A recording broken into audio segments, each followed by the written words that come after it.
আপনারা কি কখনো হিসাব করে দেখেছেন আমাদের প্রতিটি পরিবারের আয়ের ঠিক কত বড় একটা অংশ প্রতি মাসে সন্তানের শিক্ষার পেছনে খরচ হয়? School fee, private tutor, coaching, note, guide, আর এখন তো ডিজিটাল গ্যাজেট বা ইন্টারনেটের খরচও যোগ হয়েছে।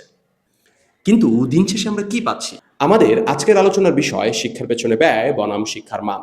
বাংলাদেশে আমরা কি শিক্ষার পেছনে সঠিক বিনিয়োগ করছি? আমরা যখন বিনিয়োগের কথা বলি তখন প্রত্যাশা থাকে যে রিটার্ন বা ফলাফলটা ভালো হবে।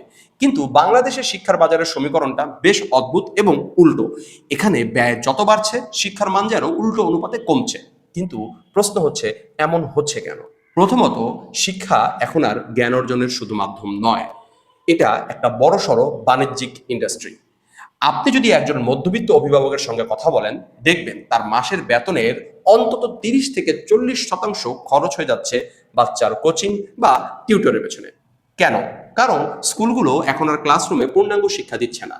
শিক্ষক ক্লাসে যতটুকু পড়াচ্ছেন তার চেয়ে বেশি জোর দিচ্ছেন তার নিজের বা পরিচিত কোনো একটা কোচিং সেন্টারে ভর্তির জন্য। দ্বিতীয়ত, আমাদের বিনিয়োগের ভুল জায়গা এবং ভুল ধারণা। আমাদের সন্তানের পেছনে লক্ষ লক্ষ টাকা আমরা খরচ করছি। যদি জিজ্ঞেস করি কেন খরচ করছি, উত্তর একটাই আসবে, ভালো গ্রেড পাওয়ার জন্য, ভালো রেজাল্টের জন্য, A+-এর জন্য, সার্টিফিকেটের জন্য। কিন্তু এই সার্টিফিকেট কি তাকে কর্মসংস্থানের বাজারে যোগ্য করে তুলছে?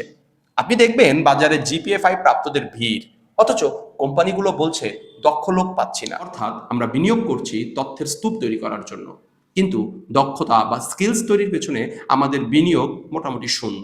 তৃতীয়ত, বৈষম্যের দেয়াল। যারা ধনী তারা তাদের সন্তানদের আধুনিক ল্যাব, ভালো পরিবেশ, এমনকি স্মার্ট শিক্ষার সুযোগ দিচ্ছে। আর যারা সাধারণ মধ্যবিত্ত অথবা নিম্নবিত্ত, তারা কিন্তু ওরকম ব্যয় করতেও পারছে না।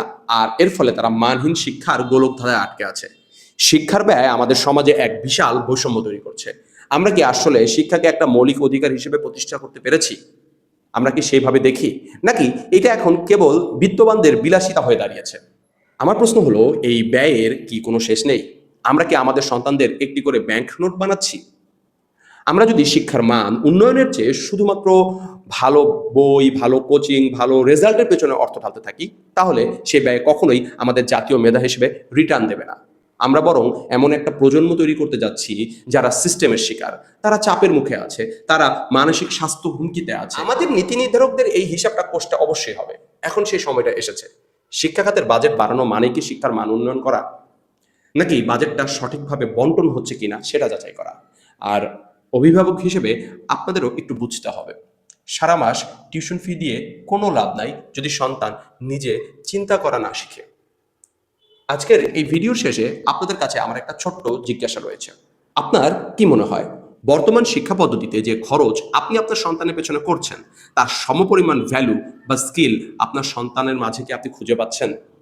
নাকি আমরা সবাই এক অঘোষিত শিক্ষার ফাঁদে আটকা পড়ে আছি? কমেন্টে আপনাদের মতামত জানাবেন।